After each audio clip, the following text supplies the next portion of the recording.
वाह अर्जुन वाह, एक सांस में तुम ज्ञान की बड़ी बड़ी बातें करते हो और दूसरी सांस में अपने को शिष्य मानकर मुझसे ज्ञान और मार्गदर्शन की याचना भी करते हो।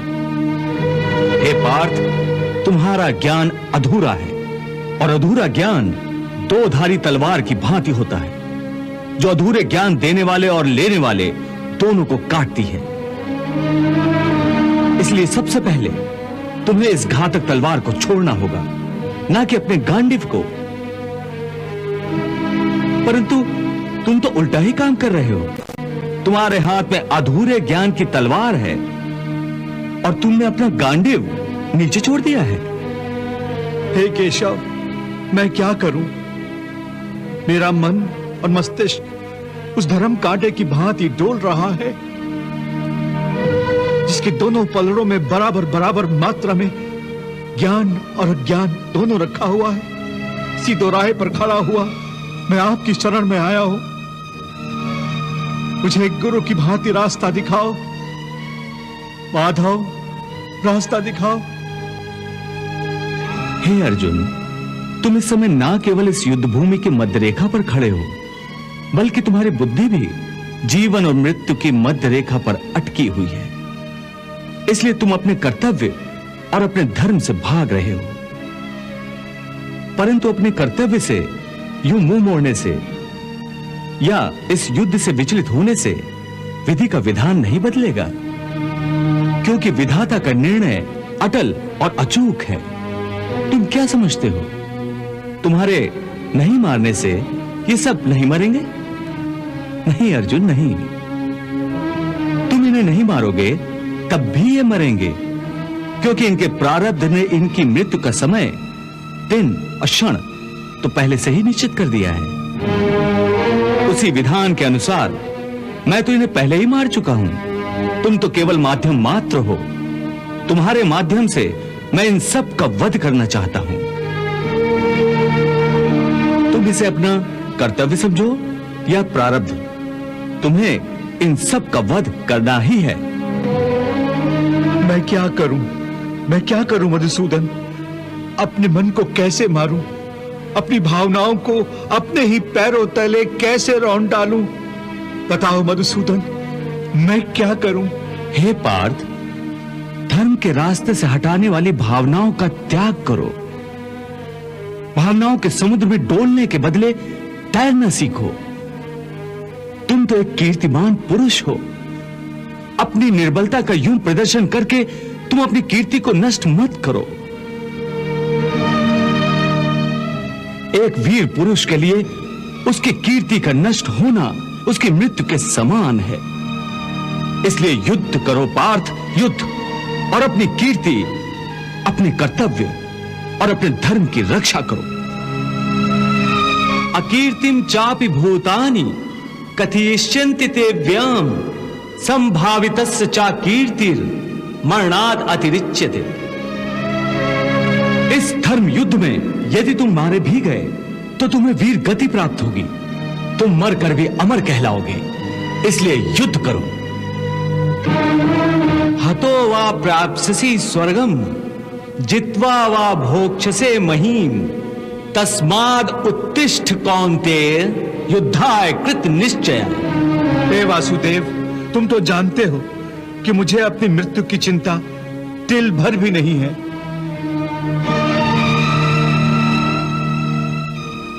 हे अर्जुन, मैं जानता हूं तुम इस धर्म युद्ध में अपने प्राणों की आहुति देने से जरा भी नहीं घबराते।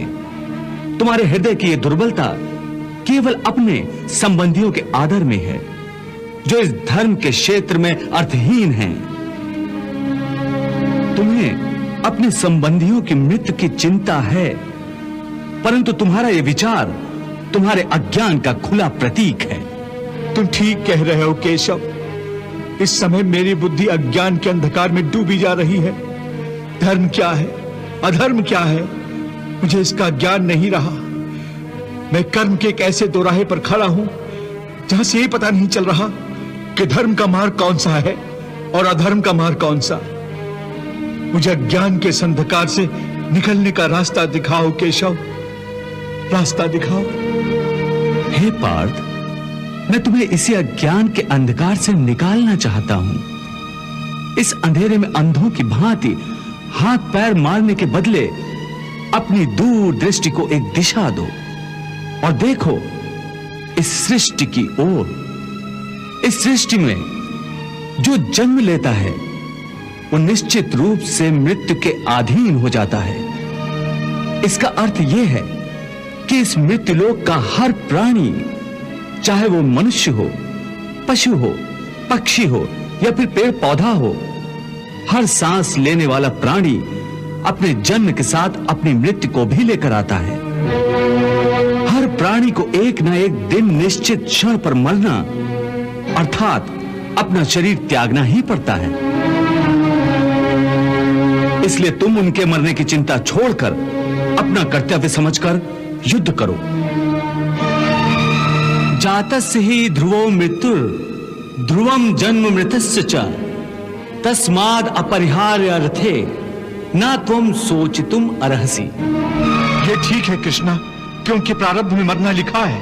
यदि पितामह की मृत्यु का समय आ गया है तो वो अवश्य मर जाएंगे, परंतु मैं अपने हाथों से उन्हें क्यों मारूं? तो स्वयं अपने हाथों से अपने भीष्म पितामह को नहीं मारना चाहते हो? यही सत्य है माधव। मैं अपने भीष्म पितामह को अपने हाथों से नहीं मार सकता। तो ठीक है, मत मारो, परंतु पहले मुझे यह तो बताओ कि कौन है तुम्हारे भीष्म पितामह? कहां है तुम्हारे भीष्म पितामह? ये क्या पूछ रहे हो? तुम्हें दिखाई नहीं देते क्या? वो सामने ही तो है खड़े भीष्म पितामह। वो जो रथ के ऊपर खड़ा है? हाँ, वही तो। पर वो जो रथ के ऊपर खड़ा दिखाई दे रहा है पार्थ, वो तो केवल भीष्म पितामह का शरीर है। मैं पूछता हूं असली भीष्म पितामह कौन है, कहां है? हे कृष्णा, तुम्हारी बात मेरी समझ में नहीं आ रही है। वो जो दिख रहा है वो भीष्म पितामह नहीं है, केवल शरीर है। इसका अर्थ है कि भीष्म पितामह कोई और है। अवश्य, यही तुम्हें समझा रहा हूं मैं। देखो ध्यान से, देखो उस शरीर में जो प्रकाश है जिसे आत्मा कहते हैं, मैं तुम्हें दिव्य चक्षु प्रदान करता हूं।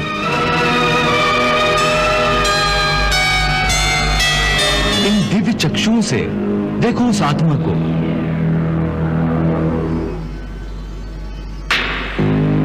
जो शरीर के अंदर आत्मा है, जो प्रकाश है, वही है असली भीष्म पितामह। दिखाई दे रही है उनकी आत्मा? हाँ केशव, बहुत अच्छा। अब देखो, यदि मैं अपने सुदर्शन चक्र से भीष्म पितामह का शरीर काट दूं तो केवल उनका शरीर मरेगा, परंतु उनकी आत्मा का प्रकाश नहीं बुझेगा। देखो, मैं तुम्हारे इन दिव्य चक्षुओं को यह दृश्य सजीव करके दिखाता हूं।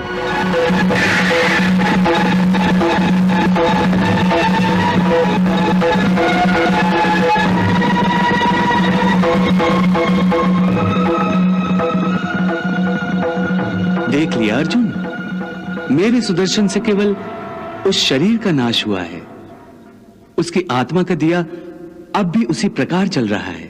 हे कौन्ते, इस परम सत्य को अच्छी तरह समझ लो कि विश्व में केवल शरीर नाशवान है, किंतु आत्मा अविनाशी है। शरीर के मरने पर आत्मा नहीं मरती। आत्मा न कभी जन्म लेती है और न कभी मरती है। वो अजन्मा, नित्य, सनातन और पुरातन है, जो शरीर को मारने पर भी नहीं मारी जाती। न हन्यते हन्यमाने शरीरे। केशव, तुम्हारी बातें मेरी बुद्धि को भ्रम में डाल रही हैं। तुम दो बातें एक साथ कह रहे हो जो परस्पर विरोधी हैं। तुम कहते हो कि शरीर मर जाता है, परंतु शरीर का एक हिस्सा जिसे आत्मा कहते हैं वो नहीं मरता। नहीं अर्जुन, मैंने आत्मा को शरीर का एक हिस्सा नहीं कहा।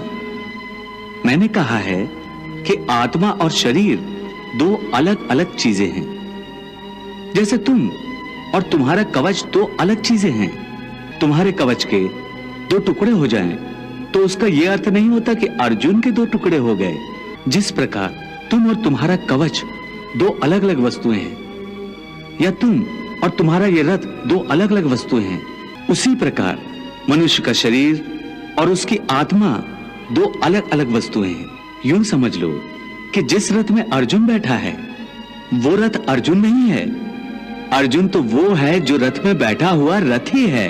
ये ठीक है माधव कि अर्जुन रथ नहीं है, अर्जुन मैं हूं जो रथ में बैठा हुआ है। तुम्हें रथ के टूटने का शोक नहीं होगा, परंतु अर्जुन के मरने का तो शोक होगा ही। अर्जुन, तुम्हारी बातें सुनकर मुझे तुम्हारी बुद्धि पर हंसी आ रही है।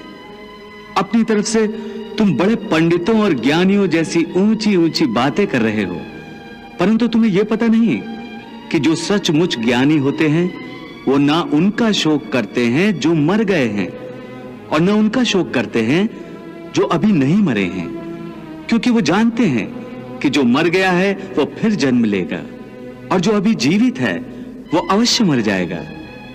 मरने वाला फिर जन्म लेगा, क्योंकि केवल शरीर का नाश होता है। शरीर के अंदर जो आत्मा है वो कभी नहीं मरता।